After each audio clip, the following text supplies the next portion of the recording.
Hello friends, PRGS ಕಿಚನ್ಗೆ ಸ್ವಾಗತ. ನೋಡಿ, ಇವತ್ತಿನ ಈ ವಿಡಿಯೋದಲ್ಲಿ ಹೀರೆಕಾಯಿ ಎಣ್ಗಾಯನ್ನು ಹೇಗೆ ಮಾಡೋದು ಅಂತ ಹೇಳಿ ನಾನಿಲ್ಲಿ ತಿಳಿಸ್ಕೊಡ್ತೀನಿ. ತುಂಬ ಸುಲಭವಾಗಿ ಮಾಡ್ಬೋದು, ಟೇಸ್ಟಿಯಾಗಿ ಇರುತ್ತೆ.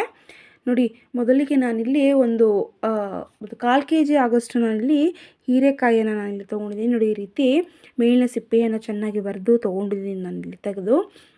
ನೋಡಿ, ಈ ರೀತಿ ನಾವು ಬದನೆಕಾಯಿ ಎಣ್ಗಾಯನ್ನು ಮಾಡಬೇಕಾದ್ರೆ ಬದನೆಕಾಯನ್ನು ಹೇಗೆ ನಾವಿಲ್ಲಿ 4 ಚೀಲ ಮಾಡ್ಕೊತೀವಿ, ಅಂದರೆ 4 ಪೀಸಸ್ ಆಗಿ ಮಾಡ್ಕೊತೀವಿ, ಅದೇ ರೀತಿ ನಾವಿಲ್ಲಿ ಹೀರೆಕಾಯನ್ನು ಮಾಡ್ಕೊಬೇಕಾಗತ್ತೆ.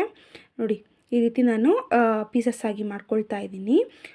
ಅದೇ ರೀತಿ ಎಲ್ಲನೂ ಮಾಡಿ ಒಂದು ಕಡೆ ತೆಡ್ಕೊಳ್ತಾ ಇದ್ದೀನಿ. ನೋಡಿ, ಮಸಾಲೆಗೆ ಒಂದು ಜಾರಿಗೆ ನಾನಿಲ್ಲಿ ಒಂದು ಅರ್ಧ ಕಪ್ ಆಗೋಷ್ಟು ನಾನಿಲ್ಲಿ ನೋಡಿ ತೆಂಗಿನಕಾಯಿ ತುರಿಯನ್ನು ನಾನಿಲ್ಲಿ ತೊಗೊಂಡಿದ್ದೀನಿ. ಅರ್ಧ ಕಪ್ ಅಷ್ಟು ನಾನು ತೊಗೊಂಡಿದ್ದೀನಿ.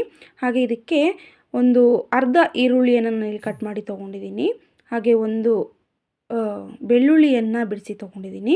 ಹಾಗೆ ಒಂದು ಅರ್ಧ ಇಂಚು ಶುಂಠಿ, ಹಾಗೆ ನೋಡಿ ಒಂದು 4 ಲವಂಗ, ಹಾಗೆ ಒಂದು ಸಣ್ಣ ಪೀಸು ಚಕ್ಕೆಯನ್ನು ಕೂಡ ನಾನಿಲ್ಲಿ ಹಾಕ್ಕೊಂಡಿದ್ದೀನಿ.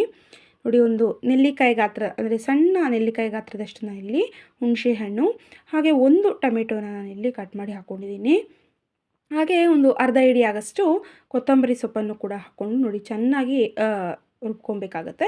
ಅಂದರೆ ಇದು ಸ್ವಲ್ಪ ತರಿಯಾಗಿದ್ರೂ ತುಂಬ ಚೆನ್ನಾಗಿರುತ್ತೆ ಎಣ್ಗಾಯಿಗೆ. ತೀರಾ ಏನು ನೈಸಾಗಿ ರುಬ್ಬಿ ತೊಗೋಬೇಕು ಅನ್ನೋದೇನಿಲ್ಲ.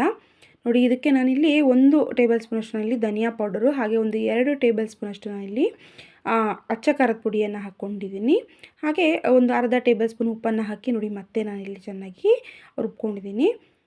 ನೋಡಿ, ಈಗ ಇದನ್ನು ನಾನಿಲ್ಲಿ ಒಂದು ಬೌಲ್ಗೆ ನಾನಿಲ್ಲಿ ಹಾಕ್ಕೊಂಡು ಎತ್ತಿಟ್ಕೊಳ್ತಾ ಇದ್ದೀನಿ. ನೋಡಿ, ಯಾವುದೇ ರೀತಿ ನೀರನ್ನು ಮಿಕ್ಸ್ ಮಾಡ್ಕೊಂಬಿಡಿ ಇವಾಗ ಒಂದು ಬೌಲ್ಗೆ ಹಾಕ್ಕೊಂಡಾಗ.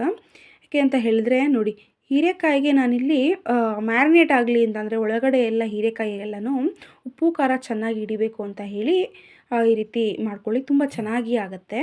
ನೋಡಿ, ಹೀರೆಕಾಯಿಗೆ ಈ ರೀತಿ ನಾನಿಲ್ಲಿ ಮಸಾಲೆಯನ್ನು ತುಂಬಿ ನಾನು ಈ ರೀತಿ ಒಂದು 10 ರಿಂದ 15 ನಿಮಿಷ ನಾನು ಹಾಗೆ ಎತ್ತಿಡ್ತಾ ಇದ್ದೀನಿ. ಈ ರೀತಿ ಎತ್ತಿಡೋದ್ರಿಂದ ನೋಡಿ ಒಳಗಡೆ ಉಪ್ಪೆಲ್ಲ ಚೆನ್ನಾಗಿ ಹಿಡಿಯುತ್ತೆ, ಮ್ಯಾರಿನೇಟ್ ಆಗೋಕ್ಕೆ ಟೈಮ್ ಕೊಡೋದ್ರಿಂದ.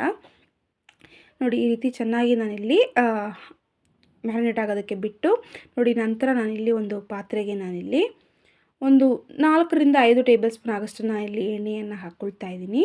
ನೋಡಿ, ಎಣ್ಣೆ ಕಾದ ನಂತರ ಅದಕ್ಕೆ ನೋಡಿ ಒಂದು 2 ಕಡ್ಡಿ ಕರಿಬೇವು, ಹಾಗೆ ಒಂದು 2 ಮೀಡಿಯಮ್ ಸೈಜ್ ಈರುಳ್ಳಿಯನ್ನು ನೋಡಿ ಸಣ್ಣದಾಗಿ ಹೆಚ್ಚಿಟ್ಕೊಂಡು ಹಾಕ್ಕೊಂಡಿದ್ದೀನಿ ನಾನಿಲ್ಲಿ.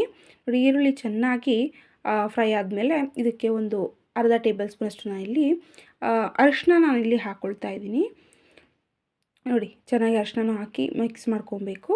ನೋಡಿ, ನಂತರ ಇದಕ್ಕೆ ನಾನಿಲ್ಲಿ ಹೀರೆಕಾಯಿ ನಾವೇನು ಮ್ಯಾರಿನೇಟ್ ಆಗೋದಕ್ಕೆ ಬಿಟ್ಟಿದ್ದೀವಿ ಅದನ್ನು ನಾವಿಲ್ಲಿ ಒಂದೊಂದಾಗಿ ಹಾಕ್ಕೊಬೇಕಾಗತ್ತೆ. ನೋಡಿ, ಚೆನ್ನಾಗಿ ಅದಿಷ್ಟನ್ನು ಕೂಡ ಹಾಕಿ ನಾನಿಲ್ಲಿ ಮೀಡಿಯಮ್ ಫ್ಲೇಮಲ್ಲಿ ಇಟ್ಟು ಇದನ್ನು ನಾವು ಬೇಯಿಸ್ಕೊಳ್ಳೋದು ಒಳ್ಳೆಯದು.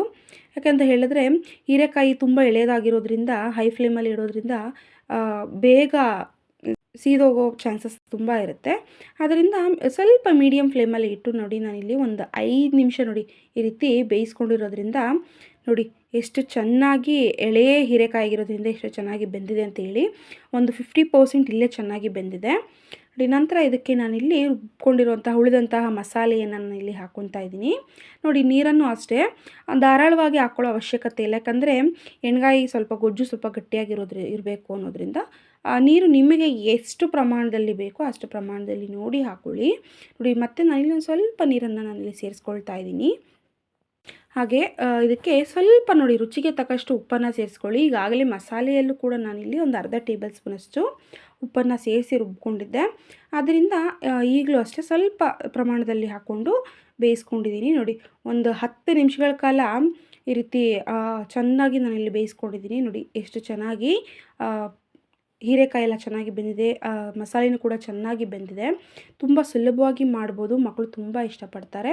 ಅನ್ನ, ರೊಟ್ಟಿ ಹಾಗೂ ಚಪಾತಿ ಜೊತೆ ಸವಿಯೋದಕ್ಕೆ ತುಂಬ ಚೆನ್ನಾಗಿರುತ್ತೆ. ನೀವು ಕೂಡ ಮನೆಯಲ್ಲಿ ಟ್ರೈ ಮಾಡಿ ಹೇಗಾಗಿದೆ ಅಂತ ತಿಳಿಸಿ. ನಿಮಗೆ ಈ ರೆಸಿಪಿ ಇಷ್ಟ ಆಗಿದರೆ ಲೈಕ್ ಮಾಡಿ, ಶೇರ್ ಮಾಡಿ, ಕಮೆಂಟ್ ಮಾಡಿ ಹಾಗೂ ತಪ್ಪದೇ ಸಬ್ಸ್ಕ್ರೈಬ್ ಮಾಡಿ. Thank you.